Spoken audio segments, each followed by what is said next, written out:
मैं शत्रुघ्न प्रसाद सिन्हा जो लोकसभा के सदस्य के रूप में निर्वाचित हुआ हूं, ईश्वर की शपथ लेता हूं कि विधि द्वारा स्थापित भारत के संविधान के प्रति सच्ची श्रद्धा और निष्ठा रखूंगा।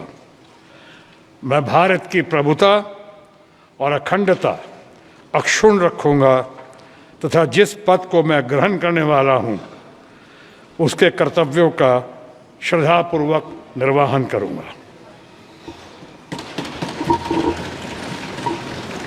Thank you. नो, कोई प्रॉब्लम नहीं। इशारा कर रहा था। Hello sir. नमस्कार। Thank you sir.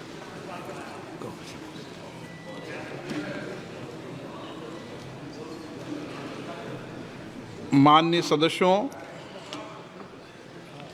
मुझे सदन को वियतनाम की कम्युनिस्ट पार्टी की केंद्रीय समिति के माननीय महासचिव श्री गुयेन फू ट्रोंग के दुखद निधन के बारे में सूचित करना है। श्री ट्रोंग का 80 वर्ष की आयु में हनोई में दिनांक 19 जुलाई 2024 को निधन हो गया। महासचिव श्री गुयेन फू ट्रोंग पिछले 13 वर्षों से इस पद पर आसीन सबसे वरिष्ठ वियतनामी राजनीतिज्ञ थे और वियतनाम में उनका व्यापक सम्मान किया जाता था। इससे पहले उन्होंने वियतनाम के समाजवादी गणराज्य की नेशनल असेंबली के अध्यक्ष और देश में कई वरिष्ठ राजनीतिक पदों पर कार्य किया। महासचिव श्री गुयेन फू ट्रोंग ने दशकों से वियतनाम की प्रगति और विकास में केंद्रीय भूमिका निभाई। उन्होंने भारत वियतनाम मित्रता और दोनों देशों के बीच व्यापक रणनीति साझेदारी में योगदान भी दिया। वह 2013 में राजकीय यात्रा पर भारत आए थे और मुझे अप्रैल 2022 में वियतनाम में एक भारतीय संसदीय प्रतिमंडल का नेतृत्व करते समय उनसे मिलने का सौभाग्य प्राप्त हुआ था। ये सदन दुख की इस घड़ी में वियतनाम के लोगों के साथ अपनी एकजुटता व्यक्त करता है और महामहिम श्री गुयेन फू ट्रोंग के निधन पर वियतनाम की सरकार समाजवादी गणराज्य के नेतृत्व तथा वहाँ की मित्र जनता के प्रति गहरी संवेदना व्यक्त करता है। सदन दिवंगत आत्मा की स्मृति में कुछ देर मौन रहेगा।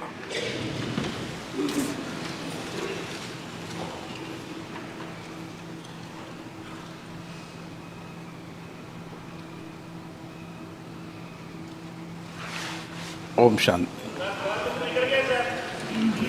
प्रश्नकाल। प्रश्न संख्या 1 श्री राहुल कसवा। मैं इधर देखता हूं भी आपको। प्रश्न संख्या माननीय मंत्री जी। उत्तर सभा पटल से। माननीय सदस्य। धन्यवाद अध्यक्ष महोदय। अध्यक्ष महोदय, देश के अंदर 15 दिसंबर 1963 को पहला केंद्रीय विद्यालय स्कूल खोला गया देश के अंदर। उसके बाद आज तक देश के अंदर करीब 1253 स्कूल खोले गए हैं। बीते हुए 5 सालों की अगर मंत्री महोदय के जवाब के अनुसार बात करूं तो 48 स्कूल नए खुले, जिसमें से राजस्थान प्रदेश को मात्र 2 स्कूल मिले हैं। जिस स्पीड से स्कूल पिछले 56 साल में खुले, करीब 22 स्कूल प्रति साल खुलते गए और बीते हुए 5 साल में मात्र 2 स्कूल ही प्रति साल खुले। एक तो ये स्पीड बहुत ही कम हुई और जो गाइडलाइंस बनाई गई थी वो गाइडलाइंस 1963 के हिसाब से बनाई गई।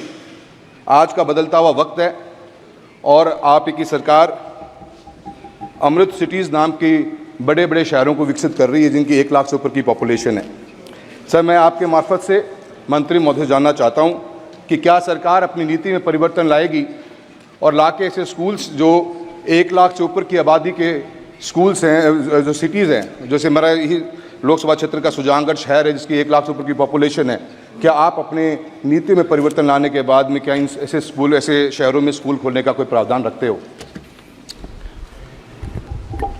माननीय अध्यक्ष महोदय, माननीय सदस्य ने सवाल पूछा है और मैं समझ सकता हूँ लाजमी है कि केंद्रीय विद्यालय संगठन की जो साख है उसे देखते हुए सभी सांसद चाहते हैं कि उनके क्षेत्रों में इसका विस्तार हो। पूरे देश में 1253 केंद्रीय विद्यालय खुले हैं और 6 साल के दशक में चाहे एकेडमिक परफॉर्मेंस हो, किसी भी मानक को आप देखेंगे तो दूसरी संस्थाओं को सरपास कर रहा है। राजस्थान के संबंध में माननीय सदस्य ने सवाल पूछा है और सुजानगढ़ के संबंध में मुख्य सवाल में उन्होंने पूछा। सुजानगढ़ को लेकर अभी हमारे पास कोई प्रस्ताव नहीं पेश हुआ है और उसकी एक पुरानी प्रक्रिया है, जिस प्रक्रिया को, जिस नियम को हमें फॉलो करना पड़ता है। माननीय सदस्य। मंत्री महोदय, मैंने यही बात पूछी है कि क्या हम पॉलिसी को चेंज करने की कोशिश करेंगे, क्योंकि आज की तारीख में दूर दराज के अंदर जहाँ स्कूल है, आज मेरा केंद्रीय विद्यालय जहाँ चूरू में है उससे 150 किलोमीटर की दूरी पड़ती है सुजानगढ़ की, और हम चाहते हैं कि हर एक पॉइंट पे एटलीस्ट हम अमृत सिटीज़ को तो टारगेट करें जहाँ 1 लाख से ऊपर की पॉपुलेशन है, और सुजानगढ़ को भी आप इसमें प्रायोरिटी लेंगे। इसी तरह आपने जो भी अपने आंसर में बात बताई कि central institute of higher learning जो है उनके 12 स्कूल खोले गए पूरे देश भर के अंदर, इसमें राजस्थान को एक भी स्कूल नहीं मिला। ये जरूर एक अच्छा कॉन्सेप्ट है, पर इस कॉन्सेप्ट के साथ में राजस्थान को इससे वंचित किया गया है। आप इसकी शुरुआत सुजानगढ़ से करना चाहेंगे, मेरा आपसे क्वेश्चन रहेगा। अध्यक्ष जी, जैसा मैंने अभी कहा, एक प्रक्रिया है और उस नीति के तहत केंद्रीय विद्यालय का निर्णय लिया जाता है। उसके कुछ मानक भी हैं। पहले तो हमें प्रस्ताव प्राप्त होना चाहिए, राज्य सरकार द्वारा होना चाहिए, गवर्नमेंट के मंत्रालय विभाग इसकी स्थापना कर सकते हैं। साथ साथ प्रोजेक्ट मोड में भी केंद्रीय विद्यालयों का निर्माण होता है। जो 12 केंद्रीय विद्यालय का जिक्र माननीय सदस्य कर रहे हैं वो प्रोजेक्ट मोड में भी हुए हैं। राजस्थान हमारी सरकार की प्राथमिकता रही है और आगे भी केंद्रीय विद्यालय संगठन की तरफ से वहाँ जो हमारी संस्थाएं हैं उनकी देखरेख को लेकर, उनके व्यवस्थाओं को लेकर हम निरंतर काम करते हैं।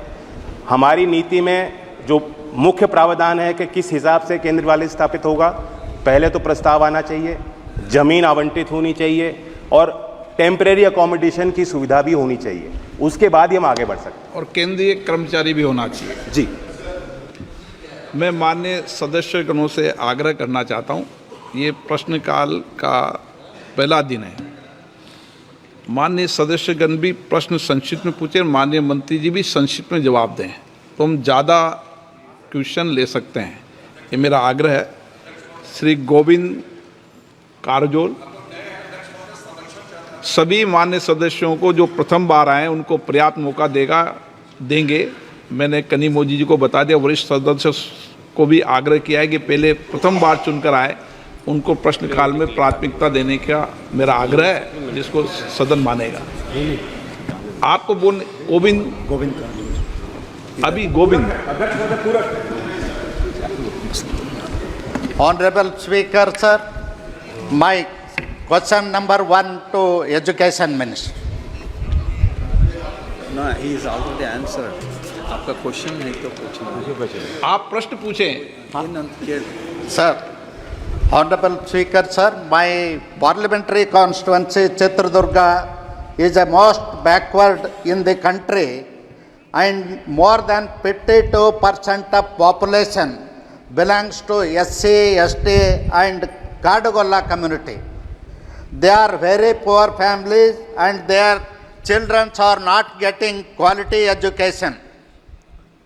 So I request the government to kindly instruct the competent authority to accord approval immediately. सभापति जी, सवाल मुझे नहीं दिखा, एक मांग उठाई गई है और मैं माननीय सदस्य को सूचित भी करना चाहूँगा कि उनका जो प्रस्ताव है अभी उस पर विचार हो रहा है, कई स्तर पे उसको एग्जामिन किया जा रहा है। माननीय मंत्री जी, मांग ही उठती है प्रश्नकाल में। मांग नहीं उठेगी तो क्या उठेगा प्रश्नकाल? जी। शफी परमबीर।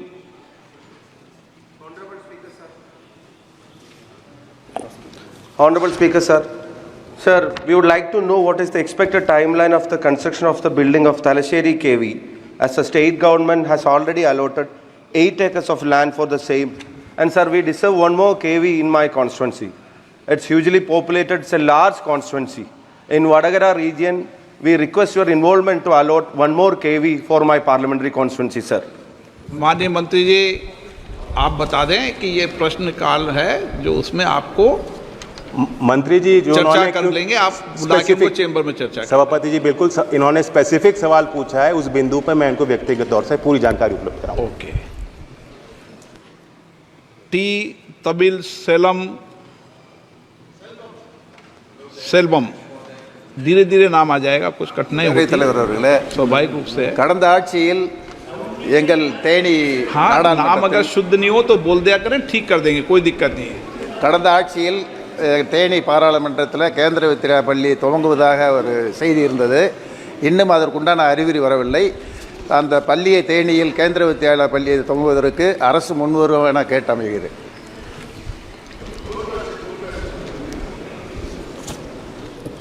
सभापति जी, जैसा उन्होंने खुद कहा है कि अभी उसकी कोई घोषणा नहीं की गई है, जब तक सैंक्शन नहीं होता उसकी घोषणा नहीं की जा सकती। प्रश्नकाल में माननीय सदस्यों, प्रश्न number 2 Shri okay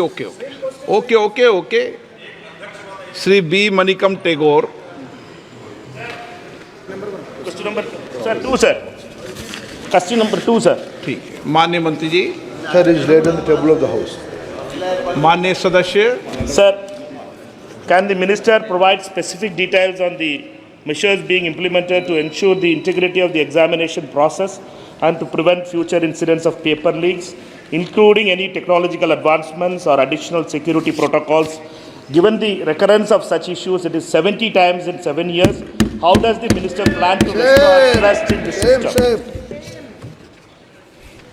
Same, sir. Speaker, sir, honorable member has raised a question regarding question paper leak in last 7 years, 70 times. Sir, with full responsibility, I would like to submit in front of House through you, sir. There is no evidence of paper leak in last 7 years. Any numbers. So there are incidents. Already this case, right now, Speaker, sir, this case is going in front of Honorable Supreme Court. All the things has come out. Every question has put in front of Supreme Court. Honorable CJI is personally presiding over that bench, and with full responsibility, I can say, in last, after NTA, more than 240 examination has been conducted. More than 5 crore students has been applied, and more than 4.5 crore students successfully participated in the examination. These are the all fact and records. Supplementary. Sir, in light of the severe breach in the examination process and the significant impact of over 24 lakh students, does the minister accept the responsibility for these failures? Given the gravity of the situation, the accountability and integrity of the office, will the minister consider resigning? Speaker, sir, I am here on the mercy of my leader, Prime Minister, sir. So, whenever accountability comes, my government is collectively answerable to that. Sir, regarding anomalies and some information of malpractices, yes, Speaker, sir, in the out of 4,700 centers, only due to proactive approach of Bihar police, only in one place in Patna and surroundings points, there is an incident of anomaly. Central Bureau of Investigation is getting into the details. Some action has been taken. Nothing is, when hiding nothing, everything is on record. Only singularly one incident is there. That is in around of Patna, and Bihar police and CBI are proactively taking action on that. Dr. V. Kalanidhi. Sir, it is unfortunate that the Honorable Prime Minister is not here for this discussion where this is of a national importance, sir. आप प्रश्न पूछिए। The Honorable Prime Minister was here. He could have waited for 5 minutes. आप प्रश्न पूछ रहे हैं क्या? Sir, I will tell you, sir, this NEET is a problem which is being faced in all states, sir, especially in Tamil Nadu. We have been, from its inception, we have been objecting to NEET, and we have said that the decision to implement NEET should be given to the states, sir. The states should be allowed to decide whether NEET should be practiced in the individual states or not. Sir, we have asked a question if there is a proposal to scrap NEET, and that question is loaded with the deaths of so many students, sir. Starting from Anita, so many students have died because of this NEET exam, and they come out with a single line, sir. At present, there is no proposal to scrap the NEET UG examination. We probably should write it on their deathbed, sir. We should write it on the students' deathbed that the government is saying that we have no proposal to scrap this things. Sir, I request that this government should scrap NEET. And you are talking so much about the constitution, sir. Sir, during the emergency, you are talking about Samvidhan and all those things. Sir, 1 minute, sir. I will finish.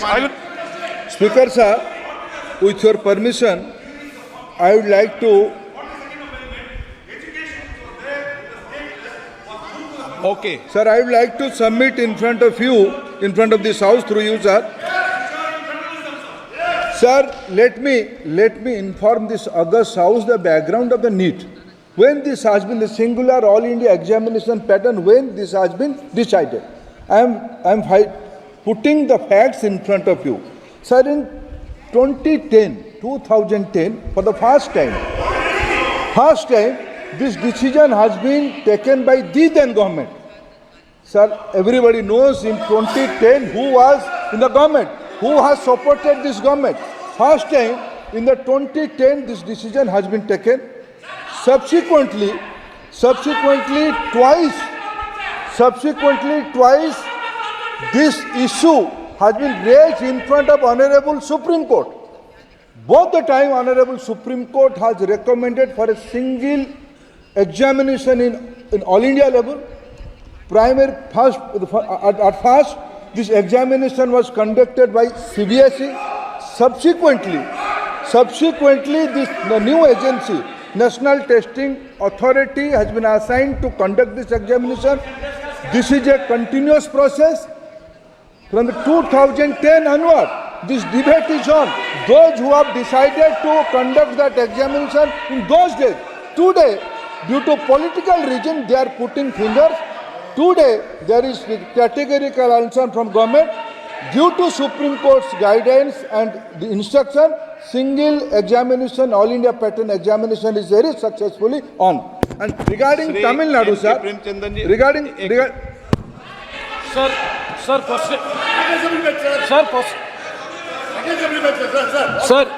question number 16. Sir. No, how can same question.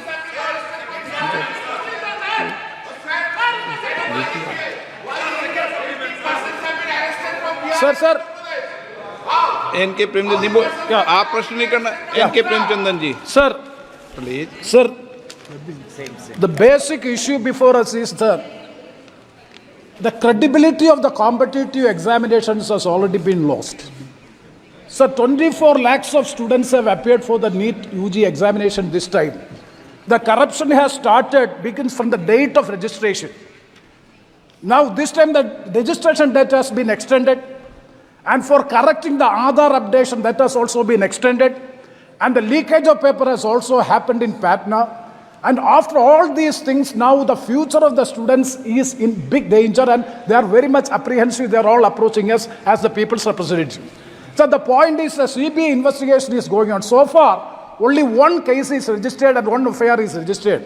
CBI investigation is going on, and a committee has also been constituted to look into it. So our case is whether, since it is a matter which is concerning the people at large, I think that this is the right forum by which this matter has to be discussed. So my question is, one question is regarding the centers of excellence like AIMS, JIGMA, AFC, whether a separate competitive test will be conducted, and in order to examine in detail whether a joint parliamentary committee be constituted so as to investigate into this matter. That is a specific question I am asking, sir.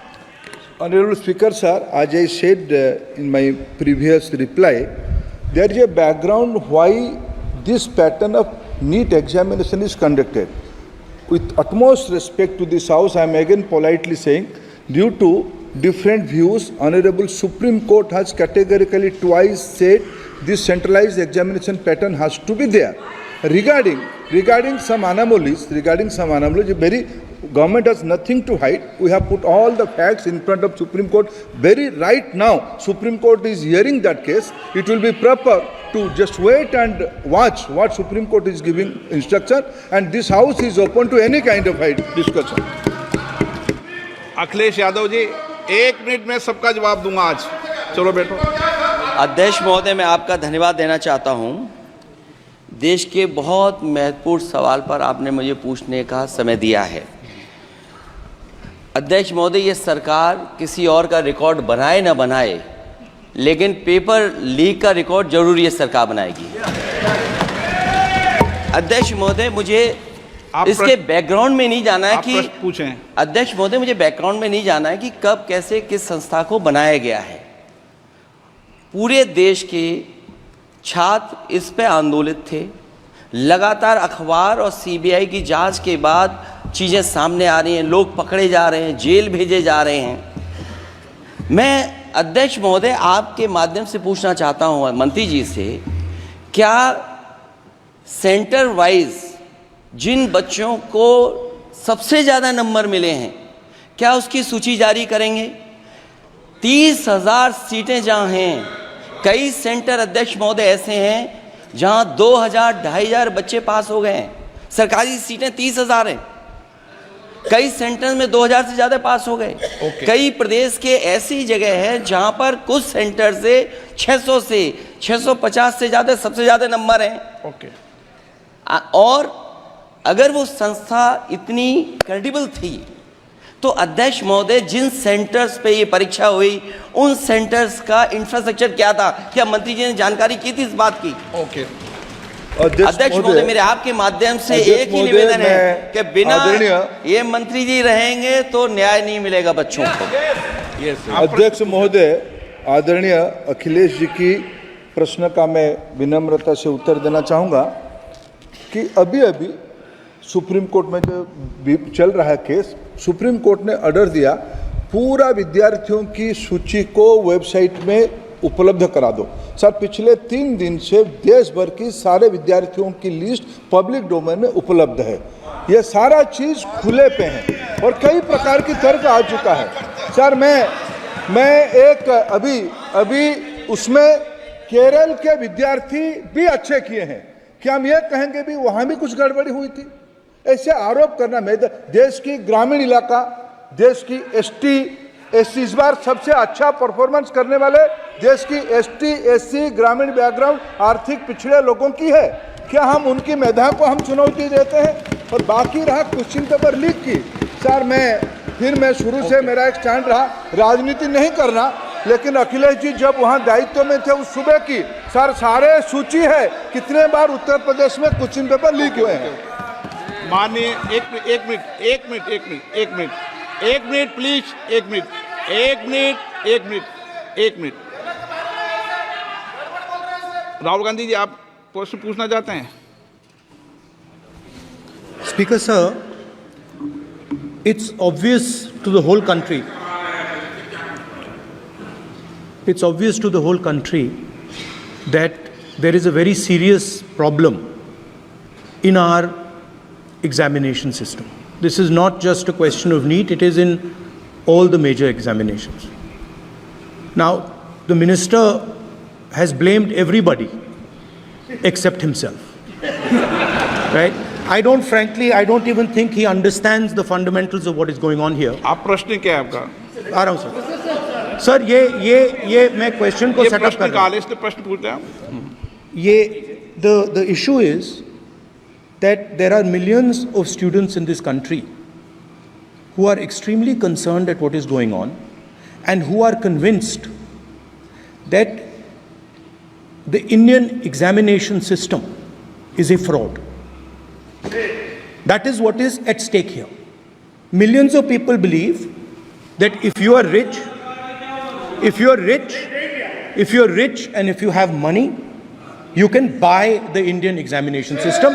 And by the way, and this is the same feeling that the people in the opposition have. And that is why we are asking some very simple questions to Honorable Minister. Number one, as this is a systemic issue, what exactly are you doing to fix this issue at a systemic level? Yes. That's the Okay. first question. Okay question में चल रहा है अभी। Please. अब मैं मंत्री जी मैं एक बार बोल दूं इस बात पे। चलो मंत्री जी आप शॉर्ट में जवाब दो, फिर मैं बोल ही देता हूं। आज आप शॉर्ट में जवाब देना फिर। अध्यक्ष महोदय, मेरे जो शिक्षा है, मेरे जो संस्कार है, मेरे जो सामाजिक जीवन है, मेरे को मेरे राज्य की, मेरे सूबे की जनता की स्वीकृति मिली है। मैं किसी की, मेरे बौद्धिक और मेरे संस्कार की सर्टिफिकेट मेरे को सारी सदन में किसी से नहीं चाहिए। देश की प्रजातंत्र में चुन के मेरे नेता प्रधानमंत्री मोदी जी को प्रधानमंत्री की भूमिका दिया है। मैं उनकी निर्णय से यहाँ उत्तर दे रहा हूँ सदन को।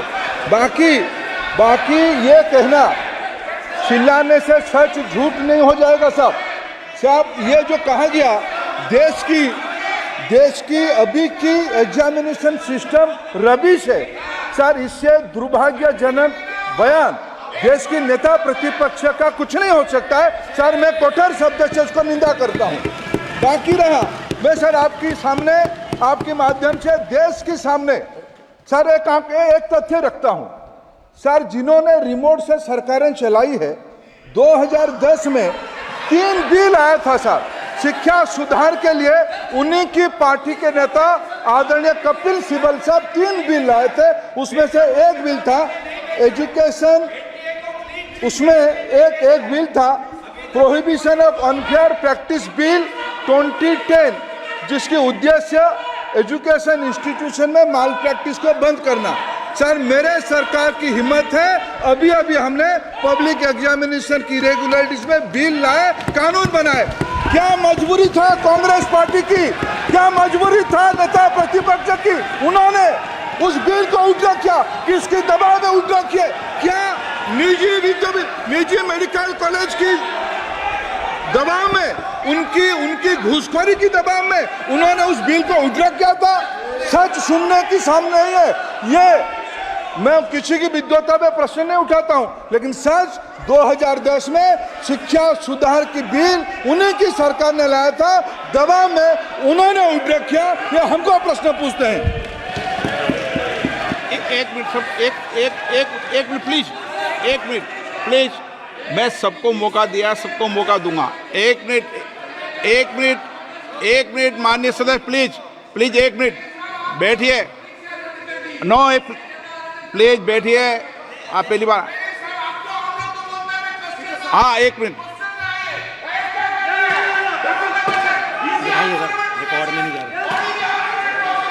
कल्याण ji please.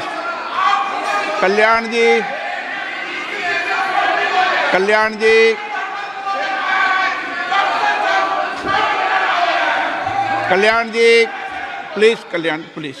Please 1 minute please.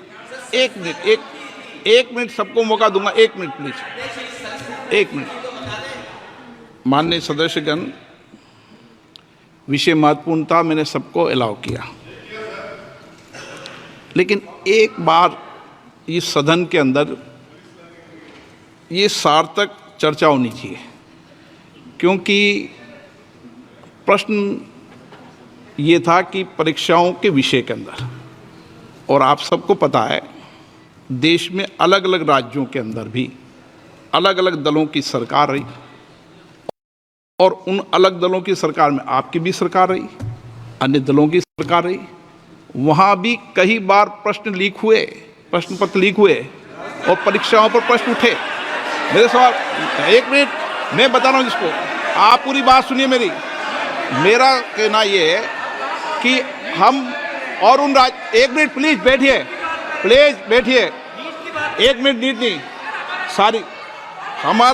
हमारा सवाल ये है कि हम यहाँ इसलिए चिंता के लिए बैठे हैं कि भविष्य में हमारे विद्यार्थियों के भविष्य पर कोई विषय न उठे, इसलिए किस तरीके का मैकेनिज्म डेवलप करें, परीक्षाओं का क्या बेहतर सिस्टम डेवलप करें, इसमें सबके सुझाव आए ताकि भविष्य के अंदर, और उसके लिए जो उत्तम सुझाव हो सकते हैं सरकार भी उस उत्तम सुझाव को मानेगी। एक मिनट, लेकिन हम अगर सारे परीक्षाओं पर सवाल उठाएंगे तो कई राज्यों में कई दलों की सरकार है जो परीक्षाएं आयोजित करती रहती है। हम सारी परीक्षाओं पर सवाल उठाएंगे तो जो बच्चे उत्तीर्ण होते हैं उनके भविष्य पर और भारत की परीक्षाओं पर, भारत की शिक्षण व्यवस्थाओं पर, पूरे विश्व में एक बहुत गंभीर असर पड़ेगा, जो सदन की चिंता का विषय है। और इसके लिए सभी राज्यों ने अपने अपने यहाँ कानून बनाए, संसद ने भी कानून बनाए। कानून बनाने के अलावा इस विषय के अंदर एजेंसी जांच कर रही है, कोर्ट निगरानी कर रही है। हमारा सवाल ये होना चाहिए कि हम कैसे सकारात्मक रूप से सुझाव देकर इस सिस्टम को और बेहतर कर सकते हैं, ये होना चाहिए। आरोप प्रत्यारोप से सदन नहीं है। आप बेहतर सिस्टम डेवलप करो। और कभी भी सारे एग्जामिनरों पर सवाल उठाना सदन के लिए उचित नहीं है। ये सदन इसके लिए है भी नहीं platform. No question number 3, Shri D Prasad Rao. प्रश्नकाल में सबको सवाल उठाने दिया और एक बार सवाल उठाने के बाद दोबारा नहीं उठाने दिया जाता। संसद नियम प्रक्रियाओं से चलती है और नियम प्रक्रियाओं से मैंने चलाया। श्री डी प्रसाद राव, प्रश्न नंबर 3। 9 मैंने सदन की चिंता सरकार को बता दी है और आप सबको बता दी है। Honorable Speaker, thank you so much for allowing me to speak this important question. I am Prasad Rao from Chittoor constituency, Andhra Pradesh. Our beloved Honorable CM Chandrababu Naidu Garu has requested substantial financial support from the center to help reconstruct and rebuild the Andhra Pradesh. एक minute please, आप प्रश्न संख्या 3 है, पहले बोलो प्रश्न संख्या 3। Question number 3। माननीय मंत्री जी, कोई दिक्कत नहीं, सब सीधे पहली बार आए। अब माननीय प्रश्न पूछे, प्लीज सदस्य। Thank you very much for allowing me to speak this very important question, Honorable Speaker. This is Prasad Rao from Chittoor constituency, Andhra Pradesh. Our beloved Honorable CM Chandrababu Naidu Garu has requested substantial financial support from the center to help reconstruct and rebuild the Andhra Pradesh, which is facing acute financial challenges, stalled infrastructure projects.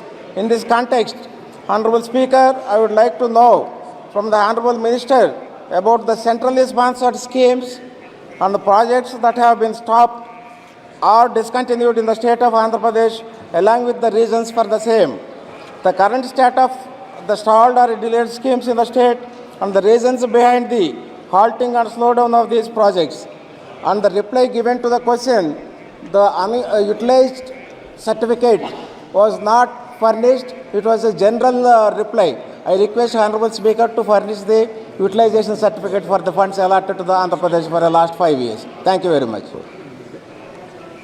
माननीय मंत्री जी। अध्यक्ष महोदय, माननीय सदस्य ने जो ये बताया है कि माननीय मुख्यमंत्री जी आए थे, मैं उनको बताना चाहता हूँ कि इस आशय का पत्र माननीय मुख्यमंत्री जी ने भारत सरकार को प्रस्तुत किया है और भारत सरकार की इस प्रकार के सभी अनुरोधों का परीक्षण कराने के बाद ही नियमानुसार कार्रवाई करती है तथा आंध्र प्रदेश के भी अनुरोध का भी इसी प्रकार से समुचित परीक्षण करके परीक्षण किया जाएगा।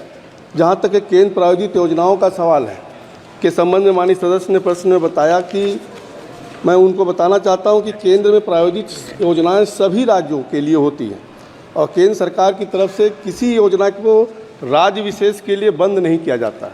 केंद्र सरकार का केवल आग्रह मात्र यही होता है कि संबंधित योजनाओं को दिशा निर्देश के अनुपालन के तहत कार्य किया जाए। सप्लीमेंट्री, माननीय honourable member supplementary.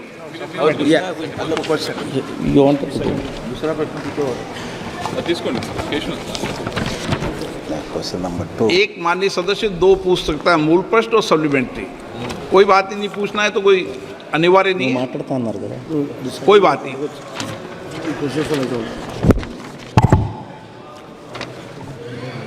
So respected sir, Despite the release of 62,500 crores by the central government, there have been cases of corruption and diversion of practices of these funds by the previous state government and Andhra Pradesh.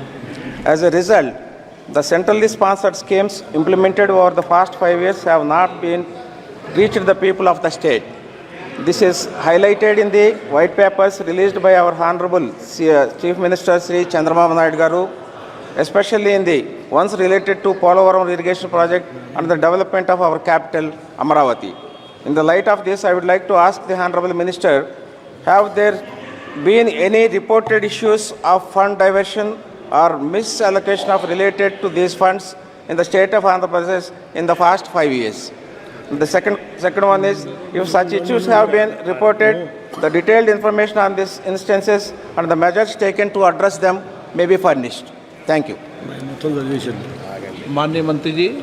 माननीय अध्यक्ष जी, मैंने पहले भी बताया कि केंद्र प्रायोजित योजनाओं का कहीं ना कहीं केवल भारत सरकार का होता है कि जो दिशा निर्देश उसके अनुसार पालन किया जाए।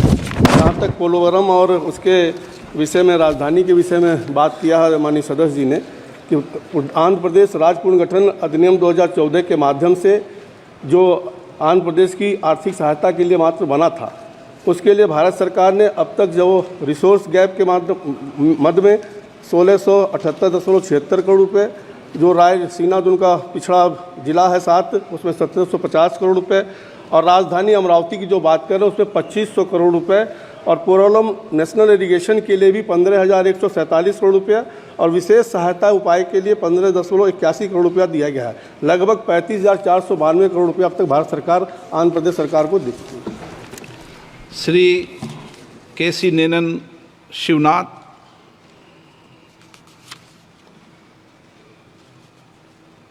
Speaker sir, despite of 62,400 crores given by the central government, these funds have been diverted and case of corruption has been noticed, and it was clearly mentioned by our Chief Minister Chandrababu Naidu, the paper released on Polavaram irrigation and as well as capital of Amaravati.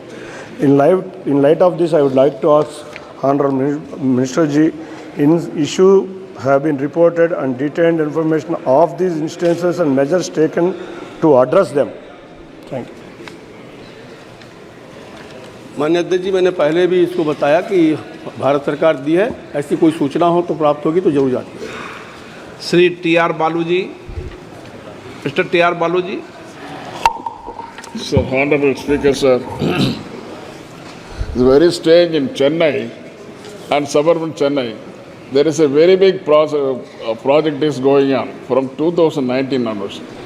The PAB has approved the project in 2019. For the past 5 years, central government has not even invested a single penny in the CSS scheme. For the past 5 years, work is going on. Honorable Chief Minister of Tamil Nadu is working hard. He is getting the market funding with higher interest rate, and he is investing, and day to day it is leaps and bounds, it is progressing, and it is almost about 60% of the project has been completed. But so far, central government has not come forward to invest even a single paisa, sir. Are we in federal setup or not? That is what I want to know. माननीय मंत्री जी। माननीय अध्यक्ष जी, माननीय सदस्य ने जो प्रश्न उठाया है, क्योंकि ये प्रश्न से संबंधित नहीं है, क्योंकि ये केंद्र प्रायोजित योजना आंध्र प्रदेश से संबंधित प्रश्न था। बाकी उनको जानकारी चाहिए तो भेजेंगे तो उनको उपलब्ध करा जाएगा।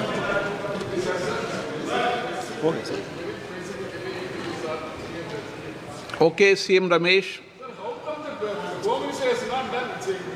Whether there is any monitoring mechanism in the Ministry of to oversee that funds disbursed to the state government for centrally sponsored schemes have been utilized for the intended purpose, and whether officials to the ministry had undertaken any field visits in this connection. If his field visit is there, have you find any fault? What is the action is going to be taken? सब अध्यक्ष महोदय, जहाँ तक व्यवस्था का सवाल है, अभी जल्दी PFMS की पूरी प्रक्रिया क्रियाशील होने के बाद राज्य सरकारों को दी जाने वाली धनराशि का अंतिम उपयोग इसमें प्रदर्शित होता है, और इस रूप में PFMS द्वारा पारदर्शी तरीके से धनराशि का व्यय सुनिश्चित हो रहा है। और राज्य सरकार द्वारा अपनी हिस्सेदारी जारी करने उपयोग प्रमाण पत्र देने के बाद ही योजना पर धनराशि जारी किया जाता है। Question number 4 Shrimati Kirti Devi Dev Varman. Honorable Speaker, I have माननीय सदस्य three questions. एक मिनट, हाँ, प्रश्न संख्या बोल दें सबसे पहले। Question number 4A, the steps taken. No, कोई बात नहीं, आप हंसे, सभी सदस्य ने प्रश्न है। माननीय सदस्यगण, एक मिनट मैं सभी माननीय सदस्य, उसमें नए माननीय सदस्य भी हैं, ऐसे तो पुराने माननीय सदस्य भी चूक कर जाते हैं। मैं सभी माननीय सदस्यों से आग्रह करता हूं कि प्रश्नकाल में सबसे पहले हमें प्रश्न संख्या बोली जाती है, प्रश्न संख्या 4-3 संख्या बोली जाती है, फिर माननीय मंत्री जी सदन के पटल पर बात रखते हैं, उसके बाद प्रश्न पूछा जाता है और एक माननीय सदस्य एक मूल प्रश्न, एक सप्लीमेंट्री प्रश्न पूछ सकता है। माननीय Honorable member. क्वेश्चन नंबर बोले? Question number 4. Yes, okay. माननीय मंत्री महोदय। Sir, a statement is laid on the table of the House. Honorable member. Question number A, the steps taken by the government for reducing the number of pending litigation under the Companies Act law.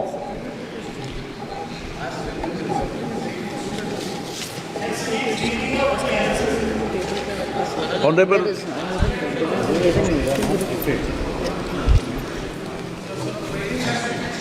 Respected Speaker, sir. दादा, आप इतने senior हो, आप रोज इस सदन की कार्रवाई को बाधित करते हो ना। Ministry of Corporate Affairs has taken several steps to review pending prosecutions in various courts in 2017 and later in 2022. A committee of senior officers of MCA was set up to give recommendations regarding withdrawal of prosecutions. The objective is to free judicial courts from dealing with offences that are of procedural and technical nature. So the question is, the answer of the question is this. आप माननीय मंत्री जी कभी कोई सदस्य का जवाब नहीं देते, आप तो the answer is already put on the table, sir. Honorable member, supplementary. Supplementary B, the data regarding the number of cases withdrawn or reduced as part of the efforts of the government to reduce the litigation burden. I would like to ask this question. माननीय मंत्री जी, In 2017, 14,247 prosecutions were withdrawn. As a special drive in one, already written statement has been given, and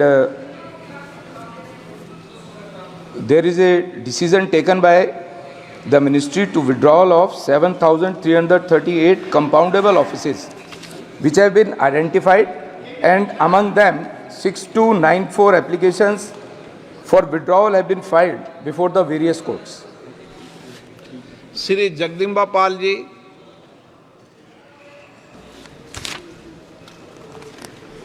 अध्यक्ष जी, मैं बहुत आपका आभारी हूँ कि माननीय मंत्री जी ने इस प्रश्न का जवाब बहुत विस्तार से दिया। माननीय मंत्री जी ने अपने उत्तर में स्वीकार किया है कि हम कंपनी एक्ट के अंदर जो लिटिगेशंस बरसों से पड़े हुए हैं उनकी पेंडेंसी को रिड्यूस करने के लिए 2017 में एक कमेटी बनाई और 2022 में एक कमेटी बनाई। तो मैं आपके माध्यम से जानना चाहता हूं कि 2017 की जो कमेटी बनी मिनिस्ट्री ऑफ कॉर्पोरेट अफेयर्स की और 2022 की बनी, उसकी रिकमेंडेशंस क्या थी और कौन कौन सी रिकमेंडेशंस उन्होंने लागू किया। इस पर सरकार स्वयं चिंतित है, प्रधानमंत्री जी भी कि ईज ऑफ डूइंग बिजनेस में हम करें और जिससे हमारा FDI भी बढ़ा है। मैं उस विस्तार में नहीं जाना चाहता हूँ, केवल सवाल आपके माध्यम से चाहता हूँ कि सेबी ने भी जो इस संबंध में कदम उठाए हैं ईज ऑफ डूइंग बिजनेस के लिए और जिसके लिए strengthen and corporate governance framework for the listed entities in last 1 year through measures like introduction of business responsibility and sustainability report core, rationalizing disclosure of material events or information by listed entities, empowering shareholders as listed entities. तो ये जो सेबी के द्वारा कदम उठाए गए हैं, काफ़ी कदम उठाए गए हैं सरकार ने, तो इस संबंध में भी इसका क्या प्रभाव पड़ा है केसेज के रिडक्शन में या केसेज के पेंडेंसी में? Honourable minister.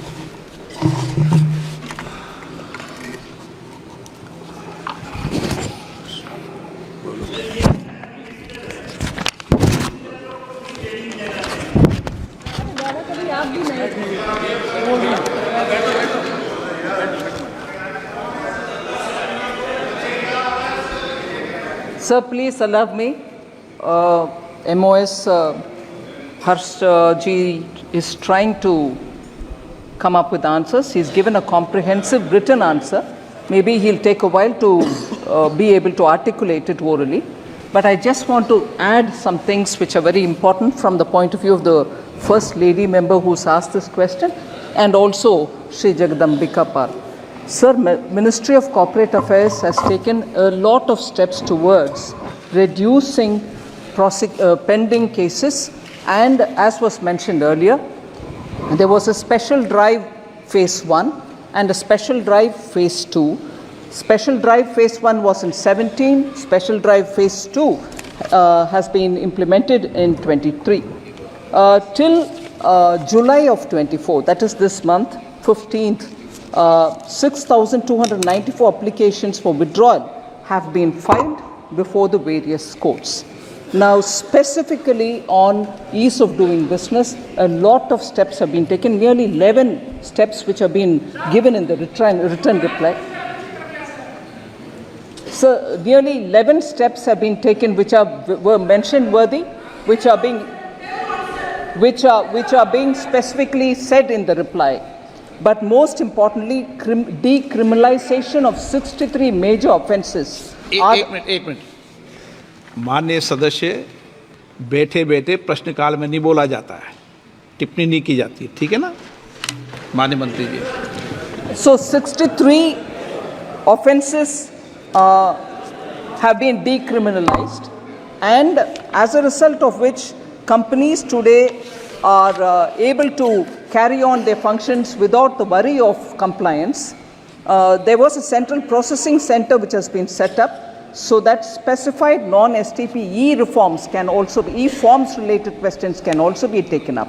So the most important part of this is zero fee for incorporation has been brought in for companies with authorized capital of up to 15 lakhs, meaning small companies which have small capitals with which they start their business, there is no fee charged. These are as a matter of ease of doing business, other than simultaneously acting on reducing the pendency in the courts. Therefore, this question which relates to ease of doing business and also reduction of pendency has both sides on which the minister is trying to answer. So the most important question which Sri Jagadambika Pal raised about the SEBI, sir, I want to underline the fact that the reforms which have been brought by the SEBI, particularly in timelines which have been given for settlement of claims, is a remarkable step taken forward, and our markets have also been, and companies have also benefited from it. In fact, we are far ahead of the very many other countries where similar companies law operate. They are still not able to settle claims within even T+6, T+5 or T+4. We have even come to T+1, which is effectively being run today. So SEBI related reforms also are coming up with ease of doing business and treating both all stakeholders with great comfort. So this question is a very large, this question pertains to a large area of reforms in companies matters, both related to pendency reduction and ease of doing business. So the question that was getting answered by our new MOS was actually a larger context on which the written answer is far more comprehensive than what the minister has tried to start answering with. But new ministers will take a bit of while, but for us to listen to them all of us, I would request all of us to kindly accommodate their attempt to answer. Shri Shashi Tharoor ji. Mr. Speaker, the Honourable Minister has given us a kind of laundry list of initiatives, but she's overlooked a very crucial issue, sir, which is that 67% of the pending litigation cases relating to insolvency have exceeded the 270-day time frame, precisely because there has been no attention paid to the staffing levels of the NCLAT, sir. For example, all the southern states, all 5 southern states and 2 UTs, we have 1 NCLAT in Chennai. And there, sir, according to a media report, the bench has 1 stenographer who doubles up as PA to the technical member and the registrar sits in Delhi. Sir, this is a preposterous situation. What I would like to ask the Honourable Minister is, what is she doing, what is the ministry doing about giving some attention to the staffing crisis facing the NCLATs, and in particular for the southern states? Would she be willing to consider a separate NCLAT for a state like Kerala, where our cases are pending for so long, sir? Thank you, Mr. Speaker. Manya Mantri. Sounds very interesting to say I've given a laundry list, but we have done so many reforms, so we need to list it all.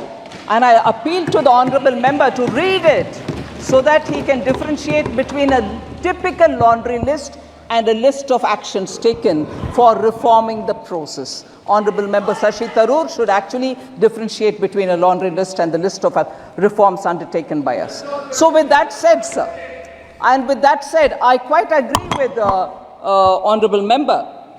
Staffing and filling up the vacancies of NCLT and NCLAT is a challenge which we are trying to meet. We are certainly conducting periodically interviews and also advertising for positions and working with the Supreme Court so that we get the right members to appoint them in the various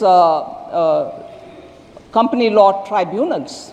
Yes, it is the truth that there is only one NCLAT, and that is located in Tamil Nadu. I'm sure for now at least, the southern states would find that it is not located in the north and it is in Chennai, and therefore for now at least NCLAT in Chennai would serve the purpose. However, I do appreciate that we need to have greater number of appellate tribunals, but this is not something which I can just do. Oh, sir, my mic is off. So it's not only the opposition members' mics which are getting off, even mine is off, if that satisfies you. Sir, but my answer is not complete. NCLT, both NCLT and NCLAT appointments are being taken up seriously by all of us. We are trying to fill it speedily. Let me assure the member that filling up these positions are happening with greater sense of urgency. Question number 5. Srimati Aparajita Sarangi. Question number 5, sir. Honorable Mantri ji. सदन के पटल पे रखा गया है श्रीमान. माननीय सदस्य. Speaker, sir, promoting libraries is crucial for fostering a culture of lifelong learning. National Mission on Libraries was formulated by the central government in 2014. And the main intention of this particular scheme was to enhance the accessibility to knowledge and resources across India. Since 2014, the year in which this scheme was grounded, till today, we would like to know as to what kind of initiatives have been taken by the Government of India, the Ministry of Culture, to raise awareness among the people regarding the benefits of the scheme, and what is the nature of the community engagement and the community outreach. I would request Honorable Minister Culture to enlighten us. माननीय अध्यक्ष महोदय, माननीय सदस्य ने जो प्रश्न किया है वो निश्चित ही अत्यंत महत्वपूर्ण है और समाज जीवन से जुड़े हुए और व्यक्ति के जो है जीवन में जुड़ी हुई शिक्षा जैसे महत्वपूर्ण विषय पर प्रकाश डालता है.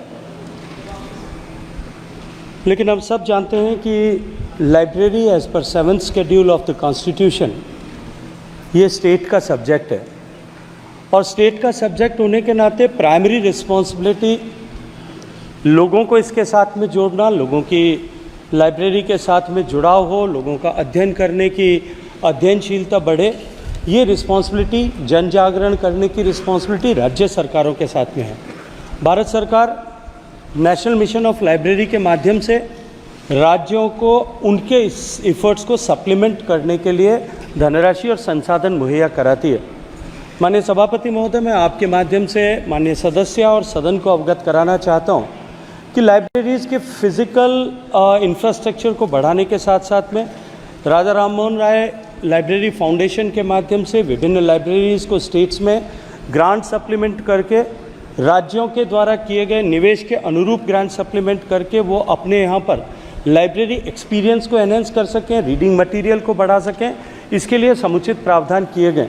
और इसके साथ साथ में नेशनल वर्चुअल लाइब्रेरी सेटअप करके, जिस वर्चुअल लाइब्रेरी में हमने लाखों की संख्या में पुस्तकों को उपलब्ध कराया ताकि लोग आज के इस तकनीकी के युग में अधिकतम लोग उसका लाभ उठा सकें। मैं आग्रह करूंगा माननीय सदस्यगण जितने भी यहाँ उपस्थित हैं वो सब अपने क्षेत्र में जिस तरह से लाइब्रेरीज़ को, डिस्ट्रिक्ट लाइब्रेरीज़ को स्ट्रेंथन स्टेट ने किया, भारत सरकार के एफर्ट से किया है, कुछ जगह पर ग्रामीण लाइब्रेरीज़ को भी हमने स्ट्रेंथन किया है, स्टेट लेवल लाइब्रेरीज़ को भी स्ट्रेंथन किया है, उसके बारे में अधिकतम जागरूकता अगर अपने क्षेत्र में बढ़ाने के लिए सहयोग करेंगे तो निश्चित ही उसके माध्यम से हम लाइब्रेरीज़ को जब तक लोगों को पहुंचाने में और अधिक सफलता प्राप्त कर सकेंगे। आप सब known for its rich cultural heritage with diverse traditional systems of knowledge. I would request Honorable Minister Culture to tell us as to how is the national mission on libraries helping the preservation and dissemination of traditional systems एक of नया knowledge. Member का प्रश्न आ रहा है, इसलिए मैंने उसको पूछा लूं, फिर एक साथ जवाब देना। डॉक्टर राजीव भारद्वाज।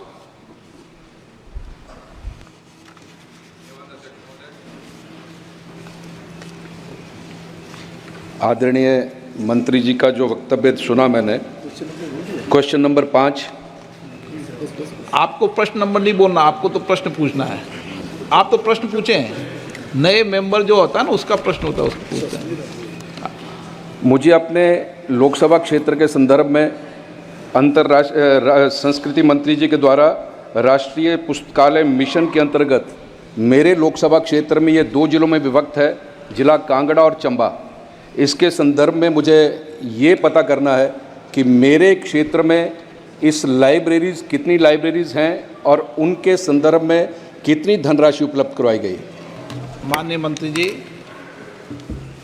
माननीय सभापति महोदय, माननीय सदस्य ने जो प्रश्न किया है कि हिमाचल प्रदेश के लोकसभा क्षेत्र में स्पेसिफिक लोकसभा क्षेत्र में कितनी लाइब्रेरीज़ हैं और उन पर कितना धनराशि मुहैया कराई गई है। नेशनल मिशन ऑफ लाइब्रेरी राज्य में एक लाइब्रेरी और एक डिस्ट्रिक्ट लाइब्रेरी को मॉडल लाइब्रेरी बनाने के लिए जो फंड देती है, उसके अतिरिक्त भी जो छोटी लाइब्रेरीज ग्रामीण स्तर पर बनती है, मैं खुशी के साथ में ये कहना चाहता हूँ कि हिमाचल प्रदेश जैसे प्रदेश ने, जो इतना छोटा प्रदेश है, उसने अपने रूरल लाइब्रेरीज़ को अपग्रेडेशन के लिए लगभग 800 से ज़्यादा लाइब्रेरीज़ को भारत सरकार ने जो है वो धनराशि मुहैया कराई है। माननीय सदस्य ने जो अपने ज़िले के लिए, अपने लोकसभा क्षेत्र के लिए जो स्पेसिफिक जानकारी चाहिए, वो स्पेसिफिक जानकारी माननीय सदस्य यदि मेरे कार्यालय से संपर्क करेंगे तो निश्चित रूप से जो है उनको प्रोवाइड किया जाएगा। आप ही दे देना उनको।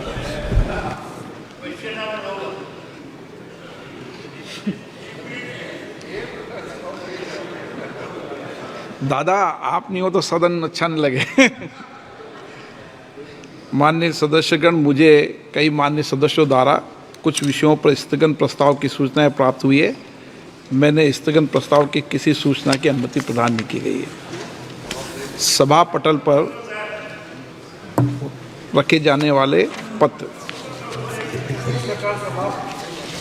हाँ, प्रश्नकाल समाप्त।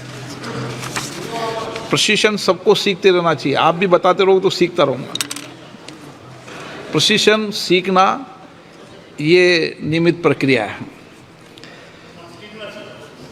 माननीय सदस्यगण, जैसा कि आपको समाचार भाग 2 के माध्यम से पहले ही सूचित किया जा चुका है कि माननीय मंत्री द्वारा आर्थिक समीक्षा प्रस्तुत किए जाने के पश्चात उसकी प्रतियां मेंबर पोर्टल के माध्यम से उपलब्ध करा दी जाएगी।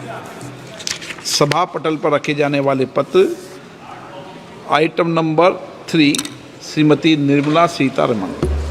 Sir, with your permission, I rise to lay on the table a copy each of the following papers, both in Hindi and English versions. Economic Survey 23-24, Economic Survey 23-24 Statistical Appendix. Item number 4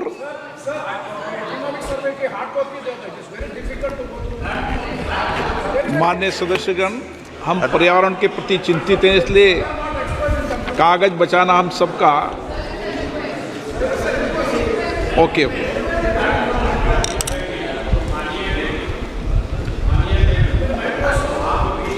बैठ जाओ, बहुत बात आप बैठ जाओ। चलिए, आप मुझे चैम्बर में सुझाव दे देना, ठीक है ना। आइटम नंबर 4 श्री जयंत चौधरी जी। अध्यक्ष महोदय, आपके अनुमति से आज की कार्यसूची के क्रम संख्या 4 में मेरे नाम के सामने उल्लेखित दस्तावेजों को सभा पटल पे रखता हूँ।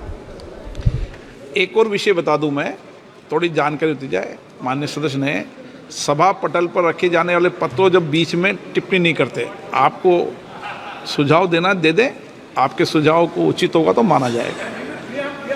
ओके, आपके सुझाव, आप सीनियर हैं, आपके सुझाव को हमें ध्यान में। आइटम नंबर 5 श्री पंकज चौधरी जी। मैं आज की कार्यसूची में मेरे नाम के सामने मत संख्या 5 पर वर्णित कागजात आपकी अनुमति से सदन के पटल पर रखता हूँ। Item number 6 Shri Kirtivardhan Singh. With your permission, I rise to lay on the table of the House the papers related to Ministry of Environment, Forest and Climate Change mentioned against my name at serial number 6 in today's list of business. Item number 7 Shri Sukanta Majumdar. आपकी अनुमति से आपकी कार्यसूची की क्रम संख्या 7 पर मेरे नाम के सामने उल्लेखित दस्तावेजों को मैं सभा पटल पर रखता हूं। Item number 8 Shri Mansukh Mandaviya ji. Sir, with your permission, I rise to move the following motions. That is, pursuant of the section 3(2)(b) of the Building and Other Construction Workers Regulation of the Employment and Conditions of Service Act 1996. Read with rules 11(2)(b) of the Building and Other Construction Workers Regulations of Employment and Conditions of Service Central Rules 1998. The members of this House to proceed to elect in such manner as the Speaker may direct 2 members from amongst themselves to serve as members of the Central Building and Other Construction Workers Advisory Committee, subject to the other provisions of said Act and the rules and thereunder.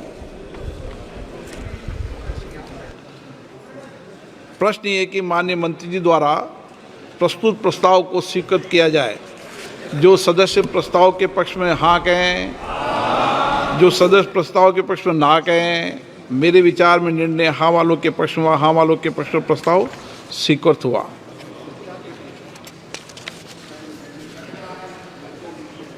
शून्यकाल अविलंब लोक मत के प्रश्न Shri EB. Done. Question number 1। Question नहीं, शून्यकाल में number 1। Thank you sir बोला सर, थैंक यू सर बोला sir. Sir, even though the matter was raised today in the question hour, I would like to draw the attention of the House to the most important matter, that is regarding the NEET examinations which happened. Not just the NEET examinations, all competitive examinations which the country is carefully looking upon. Sir, the motto of the Government of India, the Education Department, in the new education policy 2020 is to educate, encourage and enlighten. Sir, in the recent years, India has witnessed a troubling rise in the competitive exam paper leaks, undermining the integrity and credibility of the education and the recruitment systems. Sir, as per the government data, a total of 70% government data, 70 examination papers have been leaked in the last 7 years, sir. 7 years. Across 15 states raising the integrity of these competitive exams in the country. Sir, states like Tamil Nadu, many other regional parties have raised the concern about the integrity of these examinations, and they want these competitive exams to be cancelled. Okay. And a mechanism. Sir, अभी शुरू किया sir. Sir, ballot में मिला है sir. Sir, just continue करना दो. तो ballot में Sir, 24 lakhs 6,079 students wrote the NEET examination. So the NTA on June 4th, 2024 faced widespread allegations of irregularities and paper leaks. Shame, sir. Sir, notably with 67 top-ranking candidates scoring 99.99 percentile, including 6 from a single examination center in Haryana, sir. Sir, who owns these centers in Haryana? Sir, in Gujarat, the National Testing Agency had selected a school in Gotra as an examination center, despite of the fact that the Gujarat High Court has imposed a fine of 35 lakhs on the organization that runs these schools. So what credibility does these examinations have, sir? The Gujarat schools, Haryana schools are all under scrutiny, sir. Sir, I am concluding. Sir, I am concluding. Sir, this is one of the biggest scams the country has seen. The country has to constitute a high-level fact-finding committee. Sri Abdul Samad Samdani.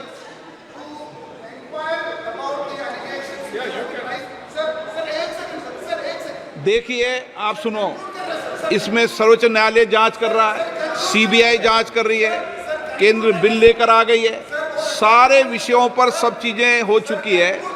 फिर आप क्यों विषय को पूरे देश के जो अपना सिस्टम इतना बेहतर है कि दुनिया के अंदर भारत का एजुकेशन सिस्टम और हमारी परीक्षा प्रणाली दुनिया में सबसे बेहतर है, आप ऐसा क्यों कर रहे हैं? No question doctor SP Abdul Samad Shami.